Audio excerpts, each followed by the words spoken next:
Hello दोस्तों, नमस्कार। आपका अपने चैनल पे एक नई वीडियो में फिर से स्वागत है। आज हम पोस्ट पे के बारे में बात करेंगे।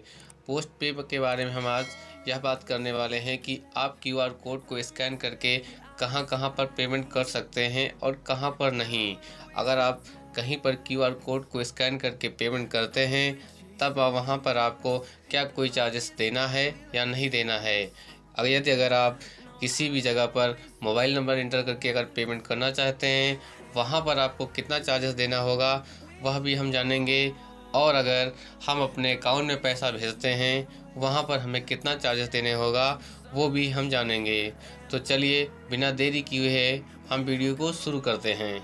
हमने पोस्ट पे ऐप को ओपन कर लिया है। यहाँ पर हमारी लिमिट शो कर रही है, यहाँ पर हमने कितना स्पेंड किया है और हमारी अवेलेबल लिमिट कितनी है वह भी शो कर रही है। तो यहाँ पर हम टिक करके देख लेंगे कि हमारी लिमिट कितनी है कितनी नहीं है।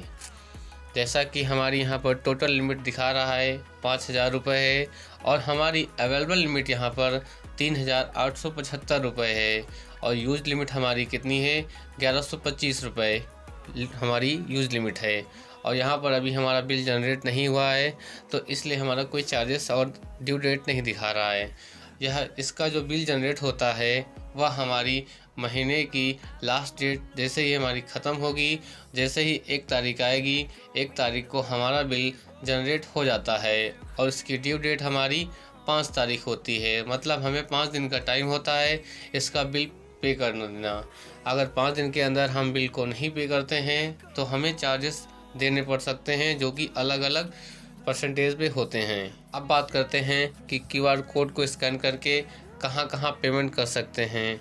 जैसे कि हमारे लेटेस्ट ट्रांजैक्शन आप देख रहे होंगे तो जैसे हम इस पर क्लिक करेंगे तो हम आपको अपने ट्रांजैक्शंस के बारे में बता देते हैं। जैसे यहाँ पर हमने इन जगहों पर ट्रांजैक्शन किया हुआ है, ये सभी हमारे ट्रांजैक्शन सेम मर्चेंट के हैं। जैसे हमारा पोस्ट पे भारत पे से टाई अप करता है वैसे ही हमारा यह सारे पेमेंट पोस्ट पे के द्वारा भारत पे पर किए गए हुए हैं। तो हमारा सेम मर्चेंट है, यहाँ पर हमें कोई मोबाइल नंबर एंटर करने की कोई ज़रूरत नहीं थी।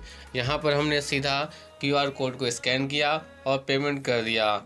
लेकिन यदि अगर हमारा सेम मर्चेंट नहीं होता है, यदि हम किसी अन्य मर्चेंट पर पोस्ट पे का यूज़ करके स्कैन करके पेमेंट करना चाहते हैं तो वहाँ पर हमारा मोबाइल नंबर उस व्यक्ति का मांगेगा जिसमें हमें पेमेंट करना होता है। यह ज़रूरी भी नहीं है कि उस व्यक्ति का मोबाइल नंबर इंटर करने देने के बाद पेमेंट हो या नहीं हो, यह भी हो सकता है कि पेमेंट नहीं भी हो सकता है। अब हम तीसरे पेमेंट के बारे में जानेंगे।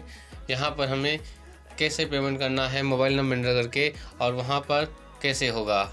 तो चलिए, जैसे हमारा यहाँ पर लेफ़्ट साइड में छोटा सा आइकन दे रखा है, इस छोटे सा आइकन पर हम क्लिक करेंगे।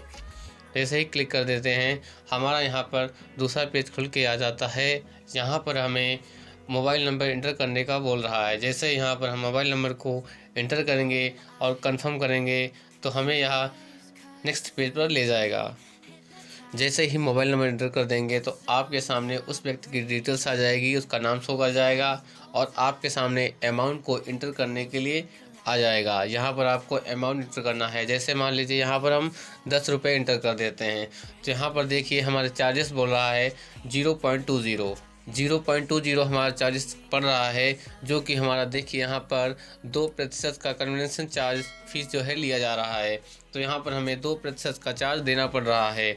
इस खाते में हम कितना पैसा भेज सकते हैं वह भी यहाँ पर लिमिट शो कर रखी है कि हम मैक्सिमम जो है 2,450 रुपये 98 पैसे, इससे ज़्यादा हम पेमेंट बैंक में या इस व्यक्ति को मोबाइल से नहीं भेज सकते हैं।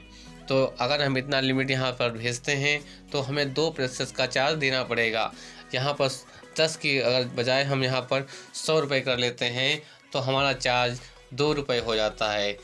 इस पेमेंट को अगर हमें करना है तो हम पे क्लिक कर देंगे और हमारा यह पेमेंट सक्सेसफुल हो जाएगा, जहां पर हमें अपना कोड को इंटर करना होगा और पेमेंट हमारा सक्सेसफुल हो जाएगा और उस व्यक्ति के खाते में पैसा पहुंच जाएगा।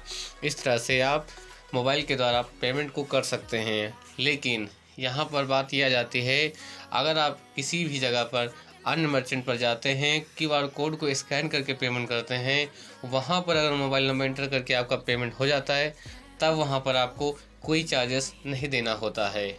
अगर आपका पेमेंट होता है तब। लेकिन अगर आप यहाँ पर मोबाइल नंबर को इंटर करके पेमेंट करेंगे तब आपको यहाँ पर 2% का चार्ज देना होगा।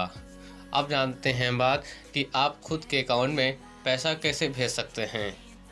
तो यहाँ से हम बैक कर लेंगे। अब यहाँ पर आपको नीचे ऑप्शन आ रहा है, जैसे कि हमने यहाँ पर पहले से अपना अकाउंट लिंक कर रखा है। अगर आपने लिंक नहीं कर रखा है तो आपके लिए सिलेक्ट अकाउंट जो है ऑप्शन आ रहा होगा। तो जैसे कि सिलेक्ट अकाउंट पे जैसे ही आप क्लिक करेंगे तो जिस भी बैंक में आपका खाता है उस बैंक को आपको सिलेक्ट करना है और आपका अकाउंट लिंक हो जाएगा। और उसके बाद अकाउंट लिंक हो जाएगा तो उस अकाउंट पे आपको ऐसे क्लिक कर देना है।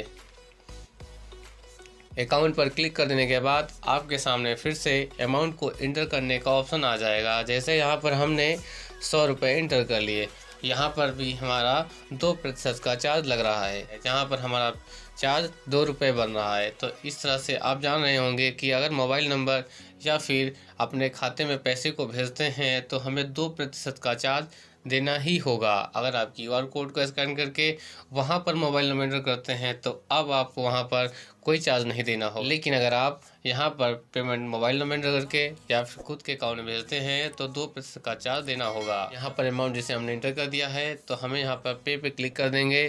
पे पर क्लिक कर देने के बाद हमारा पेमेंट कोड डाल के जैसे ही इंटर करेंगे हमारा पेमेंट सक्सेसफुल हो जाएगा। इस तरह से आप अपने खाते में पेमेंट कर सकते हैं। अगर आपको हमारी वीडियो पसंद आई हो तो वीडियो को लाइक और चैनल को सब्सक्राइब कीजिएगा। जय हिंद, जय भारत।